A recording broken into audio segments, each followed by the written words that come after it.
ഏവർക്കും learn with Rajith YouTube ചാനലിലേക്ക് സ്വാഗതം. LPST UPST കോച്ചിംഗ് ക്ലാസ്സിലേക്ക് ഏവർക്കും സ്വാഗതം.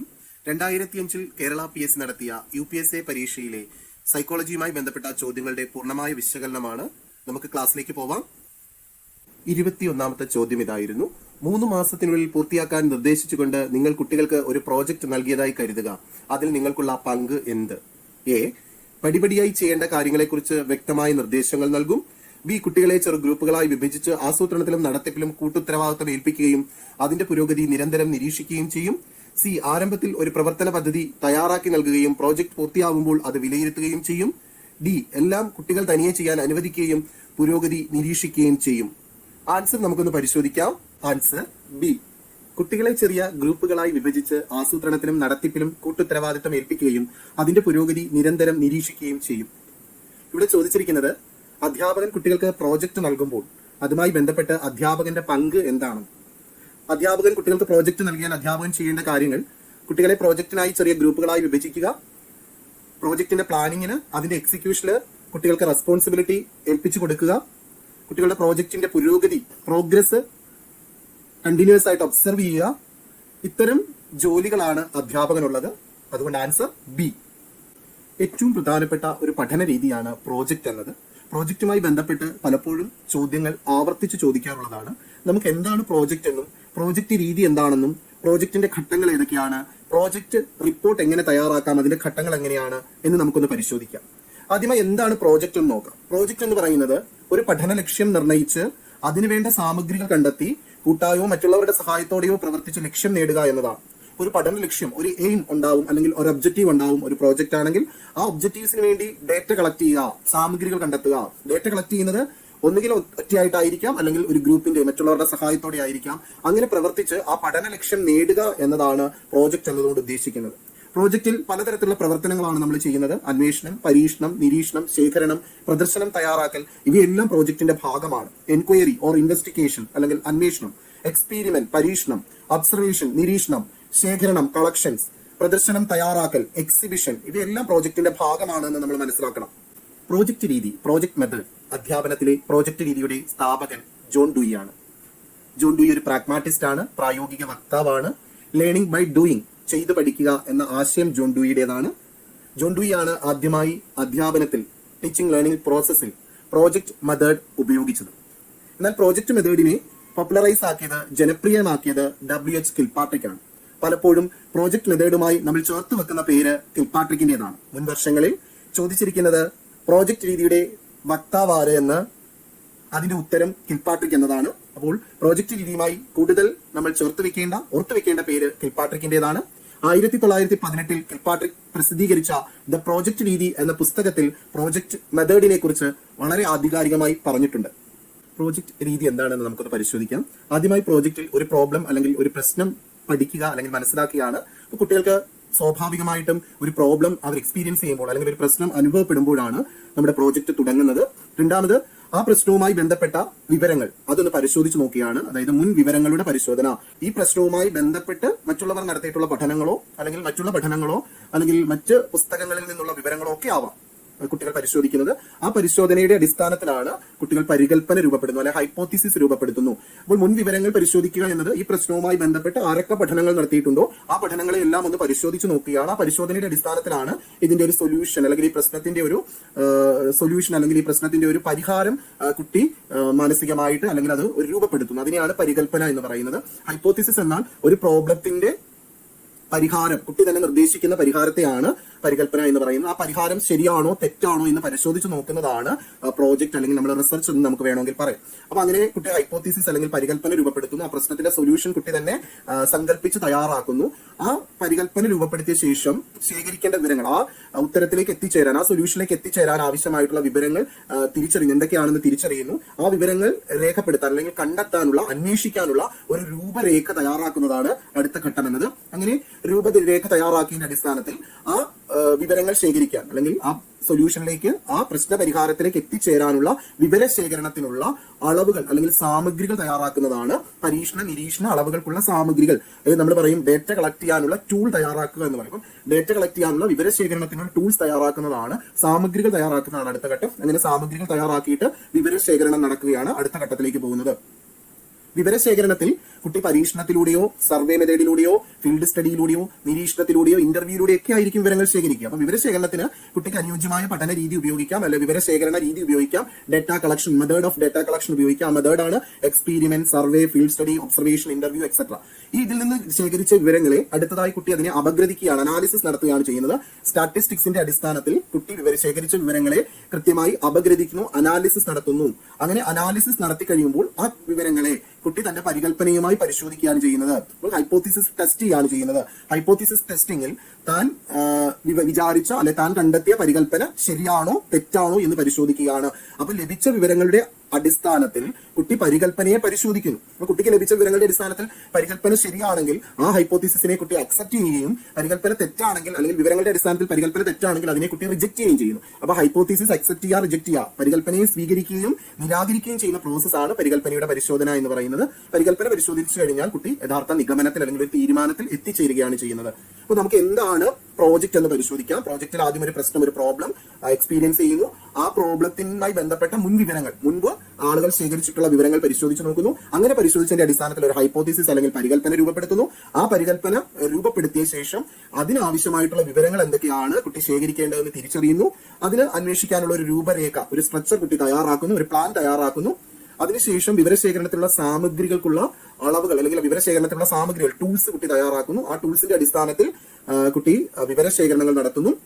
ടൂൾസ് എന്ന് പറയുന്നത് ഒരു ചെക്ക് ലിസ്റ്റോ റേറ്റിംഗ് സ്കെയിലോ ക്വസ്റ്റ്യനെയറോ ഒക്കെ ആവാം. കുട്ടി പരീക്ഷണ നിരീക്ഷണങ്ങൾക്കുള്ള സാമഗ്രികൾ അല്ലെങ്കിൽ ഇന്റർവ്യൂ ഷെഡ്യൂളോ ചെക്ക് ലിസ്റ്റോ ഒക്കെ ആവാം. അപ്പൊ ഒരു ചെക്ക് ലിസ്റ്റോ ഇന്റർവ്യൂ ഷെഡ്യൂളോ അല്ലെങ്കിൽ ഒരു എക്സ്പീരിമെന്റിന്റെ ഒരു പ്രൊസീജിയറോ ഒക്കെ ആവാം കുട്ടി തയ്യാറാക്കുന്നത്. ഇതിനെയാണ് നമ്മൾ ടൂൾ എന്ന് പറയുന്നത്. ഈ ടൂളിന്റെ അടിസ്ഥാനത്തിലാണ് കുട്ടി വിവരങ്ങൾ ശേഖരിക്കുക. വിവരങ്ങൾ ശേഖരിക്കാൻ കുട്ടി അവിടെ ഉപയോഗിക്കുന്ന മെത്തേഡ് പരീക്ഷണം, സർവേ, ഫീൽഡ് സ്റ്റഡി, എക്സ്പീരിമെന്റ്, നിരീക്ഷണം, ഇന്റർവ്യൂ ഇവയൊക്കെയാണ്. ഇവയുടെ അടിസ്ഥാനങ്ങൾ വിവരങ്ങൾ ശേഖരിക്കുന്നു. ശേഖരിച്ച വിവരങ്ങളെ കുട്ടി സ്റ്റാറ്റിസ്റ്റിക്സിന്റെ അടിസ്ഥാനത്തിൽ അപഗ്രഥിക്കുന്നു. അല്ലെങ്കിൽ median mode, standard deviation, ANOVA, ANCOVA തുടങ്ങിയ മെത്തേഡുകൾ ഉപയോഗിച്ചുകൊണ്ട്, സ്റ്റാറ്റിസ്റ്റിക്കൽ മെത്തേഡ് ഉപയോഗിച്ചുകൊണ്ട് ഡേറ്റയെ അപഗ്രഥിക്കുന്ന, അനാലിസിസ് നടത്തുന്നു. അങ്ങനെ അനാലിസിസ് നടത്തിയിട്ട് കുട്ടിയുടെ പരികല്പന, ആ ഹൈപ്പോത്തിസിസ് ശരിയാണോ എന്ന് പരിശോധിച്ച് നോക്കുന്നു, ടെസ്റ്റ് ചെയ്ത് നോക്കുന്നു. അങ്ങനെ ഒരു നിഗമനത്തിൽ അല്ലെങ്കിൽ തീരുമാനത്തിൽ കുട്ടി എത്തിച്ചേരുന്നു. ഒരു പ്രോജക്ട് പൂർത്തിയാക്കണമെങ്കിൽ അതിന് റിപ്പോർട്ട് തയ്യാറാക്കേണ്ടത് അത്യാവശ്യമാണ്. അപ്പോൾ ഒരു റിപ്പോർട്ട് തയ്യാറാക്കുമ്പോൾ എന്തൊക്കെ കാര്യങ്ങളാണ് ഏറ്റവും അനുയോജ്യമായി വേണ്ടത് എന്ന് നമുക്കൊന്ന് പരിശോധിക്കാം. ആദ്യമായി ടൈറ്റിലാണ്, ശീർഷകം. അപ്പോൾ നമ്മൾ പ്രോജക്റ്റിന് നിർബന്ധമായിട്ട് ഒരു ടൈറ്റിൽ അല്ലെങ്കിൽ ശീർഷകം കൊടുത്തിരിക്കണം. ഏത് വിഷയത്തെക്കുറിച്ചാണ് പഠനം നടത്തുന്നത് അതിനെ ഒരു ടൈറ്റിലാക്കി കുട്ടി എഴുതേണ്ടത് അത്യാവശ്യമാണ്. അടുത്തത് അബ്സ്ട്രാക്ട് ആണ്, സംഗ്രഹമാണ്, അല്ലെ സമ്മറിയാണ്. പ്രോജക്റ്റിനെ കുറിച്ചുള്ള ഒരു ലഘു വിവരണമാണ്. താൻ എന്താണ് പ്രോജക്റ്റിൽ ചെയ്യാൻ ഉദ്ദേശിക്കുന്ന ഒരു ലഘു വിവരണമാണ് സംഗ്രഹം എന്നത്. അടുത്ത ഇൻട്രഡക്ഷൻ ആണ്, ആമുഖമാണ്. ഇൻട്രഡക്ഷനകത്ത് ഏത് വിഷയത്തെക്കുറിച്ചാണ് കുട്ടി പഠനം നടത്തുന്നത് ആ വിഷയത്തെക്കുറിച്ച് വളരെ ഡീറ്റെയിൽഡ് ആയിട്ട് അല്ലെങ്കിൽ ആ പ്രശ്നത്തെക്കുറിച്ച്, പ്രോബ്ലത്തെക്കുറിച്ച് വളരെ ഡീറ്റെയിൽ ആയിട്ട് എഴുതുന്നതാണ് ആമുഖം എന്നത്. അടുത്ത ഉദ്ദേശമാണ്. ഉദ്ദേശങ്ങൾ എന്ന് പറയുന്നത് കുട്ടിയുടെ ഈ പ്രോജക്റ്റിന്റെ ഒബ്ജക്റ്റീവ്സ് എന്താണ്, അതോടൊപ്പം തന്നെ കുട്ടിയുടെ ഹൈപ്പോത്തിസ് അല്ലെങ്കിൽ പരികല്പന എന്താണ്, അത് മെൻഷൻ ചെയ്യുന്നതാണ് ഉദ്ദേശങ്ങൾ എന്ന ഹെഡിങ്ങിൽ. അടുത്തത് മുൻ പഠനങ്ങളുടെ പരിശോധനയാണ്, റിവ്യൂ ഓഫ് റിലേറ്റഡ് ലിറ്ററേച്ചർ ആണ്. കാരണം തന്റെ വിഷയത്തെക്കുറിച്ച്, താൻ എടുത്തിരിക്കുന്ന വിഷയത്തെക്കുറിച്ച്, പ്രശ്നത്തെക്കുറിച്ച് മുൻപ് ആരൊക്കെ പഠനം നടത്തിയോ ആ പഠനത്തെക്കുറിച്ചുള്ള ഒരു സമ്മറിയാണ് അവിടെ എഴുതുന്നത്. അടുത്ത പഠന രീതിയാണ്, മെത്തഡോളജിയാണ്. അപ്പോൾ ഈ പ്രോജക്റ്റ് കംപ്ലീറ്റ് ചെയ്യാനായിട്ട് കുട്ടി എന്ത് പഠന രീതിയാണ് ഉപയോഗിച്ചത് അവിടെ അതാണ് മെൻഷൻ ചെയ്യുന്നത്. പൊതുവായി ഇവിടെ താൻ ഉപയോഗിച്ചിട്ടുള്ള വിവരശേഖരണത്തിൽ ഉപയോഗിച്ചിട്ടുള്ള ടൂൾ എന്താണ്, അതോടൊപ്പം തന്നെ താൻ ആരിൽ നിന്നാണ് വിവരങ്ങൾ ശേഖരിച്ചത്, അപ്പോൾ സാമ്പിൾ ആരാണ്, അതോടൊപ്പം തന്നെ എന്ത് പഠന രീതി ഉപയോഗിച്ചുകൊണ്ടാണ് ഇവിടെ പ്രോജക്റ്റ് കംപ്ലീറ്റ് ചെയ്തത്, സർവേ ആണോ, അതോടൊപ്പം തന്നെ എക്സ്പീരിമെന്റ് ആണോ, അങ്ങനെ എന്ത് പഠന രീതിയാണ് അതിവിടെ മെൻഷൻ ചെയ്യണം. അതോടൊപ്പം അടുത്തത് ശേഖരിച്ച വിവരങ്ങളുടെ ക്രോഡീകരണ അപഗ്രഥനമാണ്. അപ്പൊ കുട്ടി പ്രോജക്റ്റ് കളക്ട് ചെയ്ത ഡേറ്റയെ ക്ലാസിഫൈ ചെയ്യുക, അതായത് ഗ്രാഫ് ഉപയോഗിച്ചുകൊണ്ട്, ടേബിൾ ഉപയോഗിച്ച് അതിനെ അറേഞ്ച് ചെയ്ത് എഴുതുക, അതാണ് ക്രോഡീകരണം അല്ലെങ്കിൽ ക്ലാസിഫിക്കേഷൻ ഓഫ് ഡേറ്റ. അതോടൊപ്പം തന്നെ അനാലിസിസ് ഓഫ് ഡേറ്റയാണ്. ശേഖരിച്ച വിവരങ്ങളെ സ്റ്റാറ്റിസ്റ്റിക്കൽ മെത്തേഡ് അല്ലെങ്കിൽ സ്റ്റാറ്റിസ്റ്റിക്സ് ഉപയോഗിച്ചുകൊണ്ട് അതിനെ വിശകലനം ചെയ്യുക, അനലൈസ് ചെയ്യുക, അപഗ്രഥിക്കുകയാണ് ഈ ഒരു സ്റ്റെപ്സിൽ ചെയ്യേണ്ടത്. അത് കൃത്യമായിട്ട് കുട്ടി സ്റ്റാറ്റിസ്റ്റിക്സിന്റെ അടിസ്ഥാനത്തിൽ അനാലിസിസ് നടത്തുമ്പോൾ ആ അനാലിസിസിലൂടെയാണ് ഒരു നിഗമനത്തിൽ അല്ലെങ്കിൽ ഒരു ഇന്റർപ്രിട്ടേഷനിൽ എത്തിച്ചേരുന്നത്. ആ നിഗമനം വളരെ കൃത്യമായി എഴുതിയിരിക്കണം. വളരെ ഇമ്പോർട്ടന്റ് ആണ് ഒരു പ്രോജക്റ്റിന്റെ റിപ്പോർട്ടിൽ നിഗമനം എഴുതിയിരിക്കുന്നതിൽ അല്ലെങ്കിൽ ആ ഉപസംഹാരം അല്ലെങ്കിൽ കൺക്ലൂഷനിൽ വളരെ പ്രാധാന്യമുള്ളതാണ്. അടുത്തതായിട്ട് ഈ ഒരു പ്രോജക്റ്റുമായി ബന്ധപ്പെട്ടുള്ള അപ്പൻഡിക്സ്, അവലംബം അല്ലെങ്കിൽ അനുബന്ധ റെഫറൻസ്, ഇത്രയും കാര്യങ്ങളാണ് അവിടെ മെൻഷൻ ചെയ്യേണ്ടത്. അപ്പൻഡിക്സ് എന്നാൽ ഈ ഒരു പ്രോജക്റ്റ് കംപ്ലീറ്റ് ചെയ്യാൻ ഉപയോഗിച്ചിട്ടുള്ള ടൂള്, അതുപോലെയുള്ള സാമഗ്രികൾ അവിടെ മെൻഷൻ ചെയ്യണം. റെഫറൻസ് എന്നാൽ, അനുബന്ധം എന്നാൽ ഈ ഒരു പ്രോജക്റ്റ് കംപ്ലീറ്റ് ചെയ്യാൻ കുട്ടി ഉപയോഗിച്ചിട്ടുള്ള വായനാ സാമഗ്രികൾ, ജേണൽസ് ആവാം, അല്ലെങ്കിൽ ടെക്സ്റ്റ് ബുക്ക് ആവാം, ലൈബ്രറി ബുക്സ് ആവാം, ഓൺലൈൻ റിസോഴ്സസ് ആവാം, ഏതാണോ അത് മെൻഷൻ ചെയ്യുക എന്നാണ് റെഫറൻസ് അല്ലെങ്കിൽ ബിബ്ലിയോഗ്രാഫി കൊണ്ട് ഉദ്ദേശിക്കുന്നത്. 22ാമത്തെ ചോദ്യം ഇതാണ്. ഒരു കുട്ടി തന്റെ നോട്ട്ബുക്കിൽ അവിടെ ചില മനോഹര ചിത്രങ്ങൾ കോറിയിട്ടതായി നിങ്ങളുടെ ശ്രദ്ധയിൽപ്പെട്ടാൽ എന്തായിരിക്കും നിങ്ങളുടെ പ്രതികരണം? എ. ചിത്രങ്ങൾ നിങ്ങൾ കണ്ടില്ലെന്ന് നടിക്കും. ബി. രക്ഷകർത്താക്കളെ വിവരമറിയിക്കും. സി. പാഠഭാഗങ്ങളുമായി ബന്ധപ്പെട്ട ചിത്രങ്ങൾ വരച്ച് പ്രദർശിപ്പിക്കാൻ ആവശ്യപ്പെടും. ഡി. പുതിയ നോട്ട്ബുക്ക് വാങ്ങാൻ ആവശ്യപ്പെടും. അപ്പോൾ ക്ലാസ്സിൽ അധ്യാപകൻ പഠിപ്പിക്കുമ്പോൾ ഒരു കുട്ടി തന്നെ നോട്ട്ബുക്കിൽ മനോഹര ചിത്രങ്ങൾ വരച്ചാൽ നിങ്ങൾ എങ്ങനെയായിരിക്കും, ഒരു അധ്യാപകൻ എങ്ങനെയായിരിക്കും പ്രതികരിക്കേണ്ടത്? നമുക്ക് ഉത്തരമെന്ന് പരിശോധിക്കാം. Answer C. പാഠഭാഗങ്ങളുമായി ബന്ധപ്പെട്ട ചിത്രങ്ങൾ വരച്ച് പ്രദർശിപ്പിക്കാൻ ആവശ്യപ്പെടും. 23ാമത്തെ ചോദ്യം ഇതാണ്. പുതുതായി തുടങ്ങാൻ പോകുന്ന കയ്യെഴുത്ത് മാസികയുടെ എഡിറ്റർ ആകണമെന്ന് ആവശ്യപ്പെട്ട് ഒരു കൂട്ടം വിദ്യാർത്ഥികൾ നിങ്ങളെ സമീപിക്കുന്നു, അധ്യാപകനെ സമീപിക്കുന്നു എന്ന് കരുതുക. നിങ്ങൾ എന്ത് ചെയ്യും? എ. സന്തോഷപൂർവ്വം സമ്മതിക്കുന്നു. ബി. പരീക്ഷ അടുത്തു വരുന്നതിനാൽ ആ സംരംഭത്തിൽ നിന്നും അവരെ പിന്തിരിപ്പിക്കുന്നു. സി. അവരെ പ്രോത്സാഹിപ്പിക്കുകയും അവരിൽ ഒരാളെ തന്നെ എഡിറ്ററാക്കുകയും എഡിറ്റിംഗിൽ അവരെ സഹായിക്കുകയും ചെയ്യുന്നു. ചുമതല ഏറ്റെടുക്കാൻ താല്പര്യമില്ലെന്ന് സ്നേഹപൂർവ്വം അവരെ അറിയിക്കുന്നു. ഇവിടെ ചോദിച്ചിരിക്കുന്നത് കുട്ടികൾ, ഒരു ഗ്രൂപ്പ് കുട്ടികൾ അല്ലെങ്കിൽ ഒരു കൂട്ടം കുട്ടികൾ, ഒരു ഡിവിഷനിലെ കുട്ടികൾ ഒരു കയ്യെഴുത്ത് മാസിക തയ്യാറാക്കാൻ പോവുകയാണ്. അങ്ങനെ ആവുമ്പോൾ അധ്യാപകൻ എന്ന നിലയിൽ നിങ്ങളെ അതിന്റെ എഡിറ്ററായിട്ട് നിയമിക്കാനായിട്ട് അല്ലെങ്കിൽ എഡിറ്റർ ആവാൻ കുട്ടികൾ ആഗ്രഹിക്കുകയാണ്. അപ്പോൾ നിങ്ങളെ സമീപിച്ചാൽ നിങ്ങൾ എന്താണ് ചെയ്യുന്നത് എന്നാണ് ഇവിടെ ചോദിച്ചിരിക്കുന്നത്. നമുക്ക് ആൻസർ ഒന്ന് പരിശോധിക്കാം. Answer C. അവരെ പ്രോത്സാഹിപ്പിക്കുകയും അവരിൽ ഒരാളെ തന്നെ എഡിറ്ററാക്കുകയും എഡിറ്റിംഗിൽ അവരെ സഹായിക്കുകയും ചെയ്യും. കാരണം കുട്ടികളാണ് കയ്യെഴുത്ത് മാസിക എങ്ങനെ തയ്യാറാക്കണം, അതിന്റെ എഡിറ്റിംഗ് എങ്ങനെയാണ് ചെയ്യേണ്ടത്, എന്തൊക്കെ അല്ലെങ്കിൽ വിവരങ്ങളാണ് അല്ലെങ്കിൽ എന്തൊക്കെ കൃതികളാണ്, എന്തൊക്കെ റൈറ്റിംഗ്സ് ആണ് അതിൽ ഉൾപ്പെടുത്തേണ്ടത്, ഇതൊക്കെ പഠിക്കേണ്ടത് കുട്ടികളാണ്. അപ്പൊ അധ്യാപകൻ കുട്ടികളെ തന്നെ എഡിറ്ററാക്കുകയും അവരെ പ്രോത്സാഹിപ്പിക്കുകയും സഹായിക്കുകയും ചെയ്യും. അധ്യാപകന്റെ ജോലി എന്ന് പറയുന്നത് ഇവിടെ ഒരു ഗൈഡാണ്, സ്കഫോൾഡറാണ്, മോട്ടിവേറ്ററാണ്. അതുകൊണ്ട് ആൻസർ സി ആണ്. 24ാമത്തെ ചോദ്യം ഇതാണ്. അസിസ്റ്റന്റ് വിദ്യാഭ്യാസ ഓഫീസറുടെ ഒരു ഓർഡർ ന്യായവിരുദ്ധവും അസ്വീകാര്യവുമായി നിങ്ങൾക്ക് അനുഭവപ്പെടുന്നു. എന്തായിരിക്കും നിങ്ങളുടെ പ്രതികരണം? എ. സഹ അധ്യാപകരെ സംഘടിപ്പിച്ച് പ്രക്ഷോഭ പരിപാടികൾ ആസൂത്രണം ചെയ്യും. ബി. അധ്യാപക യോഗത്തിൽ നിങ്ങളുടെ അഭിപ്രായങ്ങളും നിലപാടുകളും വ്യക്തമാക്കുകയും നീതി ഉറപ്പുവരുത്താൻ അധികാരികളോട് അപേക്ഷിക്കുകയും ചെയ്യും. സി. ഓർഡർ പിൻവലിക്കാൻ ആവശ്യപ്പെട്ടുകൊണ്ട് അധികാരികൾക്ക് പരാതി അയക്കും. ഡി. ഓർഡർ നടപ്പാക്കുന്നതിനെതിരെ ഹെഡ്മാസ്റ്റർക്ക് പരാതി നൽകും. ഇവിടെ ചോദിച്ചിരിക്കുന്നത് അസിസ്റ്റന്റ് വിദ്യാഭ്യാസ ഓഫീസർ AEO ഒരു ഓർഡർ ഇറക്കി. ആ ഓർഡർ നിങ്ങൾക്ക് ന്യായവിരുദ്ധമാണ്, അസ്വീകാര്യമാണെന്ന് അനുഭവപ്പെട്ടാൽ ഒരു ടീച്ചർ എന്ന നിലയിൽ നിങ്ങൾ എങ്ങനെയായിരിക്കും പ്രതികരിക്കുക എന്നതാണ്. നമുക്ക് ആൻസർ ഒന്ന് പരിശോധിക്കാം. Answer B. അധ്യാപക യോഗത്തിൽ നിങ്ങളുടെ അഭിപ്രായങ്ങളും നിലപാടുകളും വ്യക്തമാക്കുകയും നീതി ഉറപ്പുവരുത്തുവാൻ അധികാരികളോട് അപേക്ഷിക്കുകയും ചെയ്യും. ശരിയാണ്. ഒരു അധ്യാപകൻ ചെയ്യേണ്ടത് തനിക്ക് അസ്വീകാര്യമായിട്ടുള്ള അല്ലെങ്കിൽ തെറ്റായിട്ടുള്ള ഒരു ഓർഡർ വന്നാൽ അധ്യാപകൻ ചെയ്യേണ്ടത് തന്റെ നിലപാട്, തന്റെ അഭിപ്രായം അധ്യാപകർക്ക് ഏത് യോഗത്തിലാണോ അവതരിപ്പിക്കാൻ പറ്റുന്നത് ആ യോഗത്തിൽ വ്യക്തമാക്കുകയും നീതി ഉറപ്പുവരുത്താൻ വേണ്ടി അധികാരികൾക്ക് റിക്വസ്റ്റ് കൊടുക്കുകയും ചെയ്യുക എന്നതാണ്. നമുക്ക് പൊതുവിദ്യാഭ്യാസ വകുപ്പിനെ കുറിച്ച് നോക്കാം. നമ്മുടെ പൊതുവിദ്യാഭ്യാസ മന്ത്രി, ഇപ്പോഴത്തെ പൊതുവിദ്യാഭ്യാസ മന്ത്രി ശ്രീ വി ശിവൻകുട്ടിയാണ്. അതുപോലെ പൊതുവിദ്യാഭ്യാസ പ്രിൻസിപ്പൽ സെക്രട്ടറി ശ്രീമതി റാണി ജോർജ് IAS ആണ്. അതുപോലെ പൊതുവിദ്യാഭ്യാസ ഡയറക്ടർ, മേഖലാ ഉപഡയറക്ടർമാർ, ജില്ലാ വിദ്യാഭ്യാസ ഓഫീസർ DEO, അതുപോലെ ഉപജില്ലാ വിദ്യാഭ്യാസ ഓഫീസർമാർ AEO ഇവരെല്ലാം ചേരുന്നതാണ് പൊതുവിദ്യാഭ്യാസ വകുപ്പ്. ഇപ്പൊ പൊതുവിദ്യാഭ്യാസ വകുപ്പിലെ മന്ത്രിമാരിലും പ്രിൻസിപ്പൽ സെക്രട്ടറിമാരിലും അതുപോലെ വിദ്യാഭ്യാസ ഡയറക്ടർമാരും ഉപഡയറക്ടർമാരും AEO DO ഓഫീസർമാരിലും ഒക്കെ മാറ്റം ഉണ്ടാവും. നമ്മളിവിടെ ഇപ്പോഴത്തെ വിദ്യാഭ്യാസ മന്ത്രിയാണ് ശ്രീ വി ശിവൻകുട്ടി. അതുപോലെ ഇപ്പോഴത്തെ പൊതുവിദ്യാഭ്യാസ പ്രിൻസിപ്പൽ സെക്രട്ടറി റാണി ജോർജ് IAS ആണ്. ഇവരിൽ മാറ്റം ഉണ്ടാകാം. അപ്പൊ പരീക്ഷയ്ക്ക് പഠിക്കുമ്പോൾ ആ സമയത്ത് ആരാണ് നിലവിലുള്ളത് എന്ന് മനസ്സിലാക്കി പഠിക്കുക. 25ാമത്തെ ചോദ്യം നമുക്കത് പരിശോധിക്കാം. സ്കൂൾ യുവജനോത്സവത്തിന്റെ ചുമതല ഹെഡ്മാസ്റ്റർ നിങ്ങളെ ഏൽപ്പിക്കുന്നു. നിങ്ങൾക്ക് വേണ്ടത്ര ആത്മവിശ്വാസം ഇല്ലെന്ന് കരുതുക. നിങ്ങൾ എന്ത് ചെയ്യും? എ. ചുമതല ഏറ്റെടുക്കാൻ നിങ്ങളുടെ സുഹൃത്തിനെ നിർബന്ധിക്കും. ബി. നിങ്ങൾക്ക് അസൗകര്യമുണ്ടെന്നും അതുകൊണ്ട് ഒഴിവാക്കണമെന്നും ഹെഡ്മാസ്റ്ററോട് ആവശ്യപ്പെടും. സി. ചുമതല സന്തോഷപൂർവ്വം ഏറ്റെടുക്കുകയും സഹപ്രവർത്തകരുടെ സഹായത്തോടെ അത് പരമാവധി വിജയിപ്പിക്കാൻ ആത്മാർത്ഥമായി ശ്രമിക്കുകയും ചെയ്യും. ഡി. ഇതൊന്നുമല്ല. ഇവിടെ ചോദിച്ചിരിക്കുന്നത് ഹെഡ്മാസ്റ്റർ ഒരു അധ്യാപകൻ എന്ന നിലയിൽ നിങ്ങളെ ആ സ്കൂളിന്റെ യുവജനോത്സവത്തിന്റെ റെസ്പോൺസിബിലിറ്റി, ഉത്തരവാദിത്തം നിങ്ങൾക്ക് തന്നാൽ നിങ്ങൾ എന്ത് ചെയ്യുമെന്ന് പറയുന്നത്. അതായത് നിങ്ങൾക്ക് വേണ്ടത്ര ആത്മവിശ്വാസം ഇല്ല. അപ്പോൾ നിങ്ങൾ എന്താണ് ചെയ്യുന്നത്? നമുക്കറിയാം നമ്മൾ എന്താണ് ചെയ്യുന്നതെന്ന് നോക്കാം. ആൻസർ ഒന്ന് പരിശോധിക്കാം. Answer C. ചുമതല സന്തോഷപൂർവ്വം ഏറ്റെടുക്കുകയും സഹപ്രവർത്തകരുടെ സഹായത്തോടെ അത് പരമാവധി വിജയിപ്പിക്കാൻ ആത്മാർത്ഥമായി ശ്രമിക്കുകയും ചെയ്യും.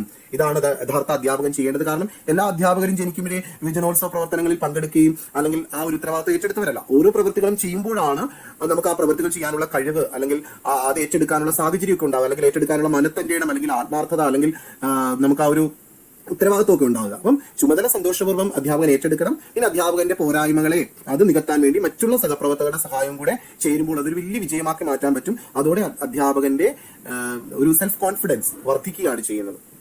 കേരള സ്കൂൾ കലോത്സവം 1956 ആരംഭിച്ചു. കേരള സംസ്ഥാന സ്കൂൾ യുവജനോത്സവം കേരള സ്കൂൾ കലോത്സവം എന്ന പേരിൽ ഇത് അറിയപ്പെടുന്നു. 8 മുതൽ 12 വരെ ക്ലാസ്സിലെ വിദ്യാർത്ഥികളാണ് ഈ കലോത്സവത്തിൽ പങ്കെടുക്കുന്നത്. 26ാമത്തെ ചോദ്യം ഇതാണ്. ഒരു വിദ്യാർത്ഥി നിങ്ങളുടെ വീട്ടിൽ വരികയും അവന്റെ പ്രശ്നങ്ങളും വിഷമങ്ങളും നിങ്ങളോട് പറയുകയും ചെയ്യുന്നുവെങ്കിൽ നിങ്ങൾ അധ്യാപകൻ എന്ന നിലയിൽ എങ്ങനെയായിരിക്കും പ്രതികരിക്കുന്നത്? എ, അവന്റെ മാതാപിതാക്കളുമായി ഈ വിഷയം ചർച്ച ചെയ്യും. ബി, നിങ്ങളുടെ വീട്ടിൽ വരുന്നത് നിങ്ങൾ നിരുത്സാഹപ്പെടുത്തും. സി, സ്കൂളിൽ വെച്ച് തന്നെ വന്ന് കാണാൻ ആവശ്യപ്പെടും. ഡി, സാധ്യമായ സഹായങ്ങൾ ചെയ്യുകയും അവന് മനോധൈര്യം പകർന്നു നൽകുകയും ചെയ്യും. അപ്പോൾ നിങ്ങളുടെ വീട്ടിൽ നിങ്ങളുടെ ഒരു വിദ്യാർത്ഥി വരികയാണ്, അവന്റെ പ്രശ്നവും വിഷമങ്ങളും ഒക്കെ നിങ്ങളോട് പറയുകയാണ്. അധ്യാപകൻ എന്ന നിലയിൽ നിങ്ങൾ എങ്ങനെയാണ് പ്രതികരിക്കുന്നത് എന്നാണ് ഇവിടെ ചോദിച്ചിരിക്കുന്നത്. നമുക്ക് ആൻസർ ഒന്ന് പരിശോധിക്കാം. ആൻസർ ഡി, സാധ്യമായ സഹായങ്ങൾ കുട്ടിക്ക് ചെയ്യുകയും അവന്റെ മനോധൈര്യം പകർന്നു നൽകുകയും ചെയ്യും. ഒരു കുട്ടി നമ്മളോട് വന്ന് അവന്റെ വിഷമങ്ങൾ, പോരായ്മകൾ, അവന്റെ പ്രശ്നങ്ങൾ പറയുമ്പോൾ അവന് വേണ്ട സഹായങ്ങൾ ചെയ്തു കൊടുക്കുകയും അവന്റെ മെന്റൽ കോൺഫിഡൻസ് അല്ലെങ്കിൽ സെൽഫ് കോൺഫിഡൻസ് എന്ത് ചെയ്യുക, വർദ്ധിപ്പിക്കുകയും ചെയ്യുക എന്നാണ് ഒരു അധ്യാപകൻ എന്ന നിലയിൽ നമ്മുടെ കർത്തവ്യം. നിങ്ങൾ ജോലി ചെയ്യുന്ന സ്കൂളിന്റെ ഗേറ്റിനരികെ ഒരു കടയില് ഭക്ഷണ പദാർത്ഥങ്ങൾ വിൽപ്പനയ്ക്കായി തുറന്നു വെച്ചിരിക്കുകയാണ്. അങ്ങനെയാണെങ്കിൽ കുട്ടികൾ അത് വാങ്ങിക്കഴിക്കുന്നു എന്ന് നിങ്ങളുടെ ശ്രദ്ധയിൽപ്പെട്ടാൽ നിങ്ങൾ അധ്യാപകൻ എന്ന നിലയിൽ എന്ത് ചെയ്യുമെന്നാണ് ചോദിച്ചിരിക്കുന്നത്. ആൻസർ നമുക്കൊന്ന് പരിശോധിക്കാം. ആൻസർ ഡി, സ്കൂൾ അസംബ്ലിയിൽ ഇത്തരം ശീലങ്ങളുടെ ദൂഷ്യവശങ്ങളെ കുറിച്ച് വിശദീകരിക്കും.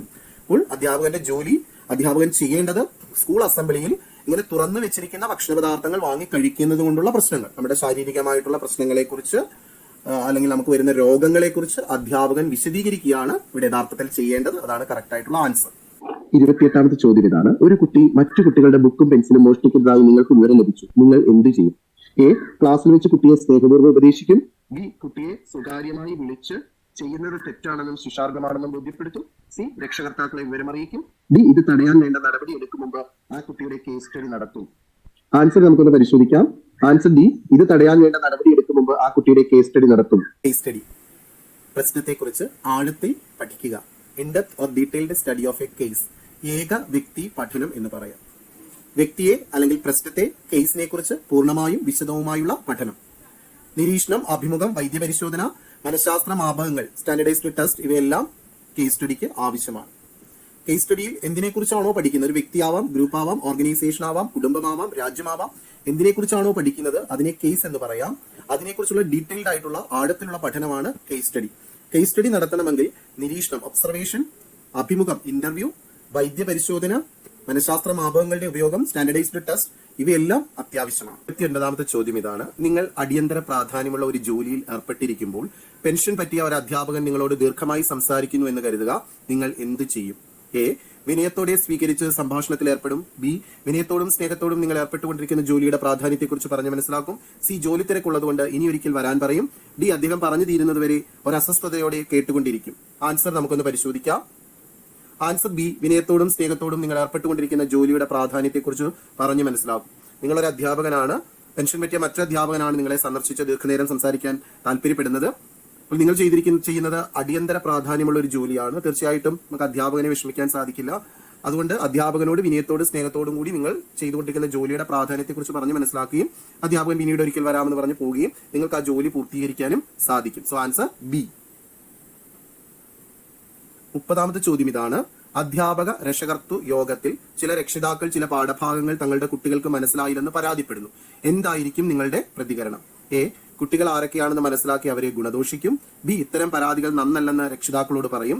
സി, അധ്യാപക സംഘടനകളോട് പരാതിപ്പെടും. ഡി, കുട്ടികളുടെ ബുദ്ധിമുട്ട് തിരിച്ചറിഞ്ഞ് പരിഹാര ബോധനം നടത്തും. നമുക്ക് ആൻസർ ഒന്ന് പരിശോധിക്കാം. ആൻസർ ഡി, കുട്ടികളുടെ ബുദ്ധിമുട്ട് തിരിച്ചറിഞ്ഞ് പരിഹാര ബോധനം നടത്തും. നമുക്കറിയാം ഇവിടെ ചോദിച്ചിരിക്കുന്നത് രക്ഷകർത്തൃ യോഗത്തിൽ PTA മീറ്റിംഗിൽ രക്ഷകർത്താക്കൾ അധ്യാപകനെ കുറിച്ച് പരാതി പറയുകയാണ്, കുട്ടികളുടെ പഠന ബുദ്ധിമുട്ടിനെ കുറിച്ച് പറയുകയാണ്.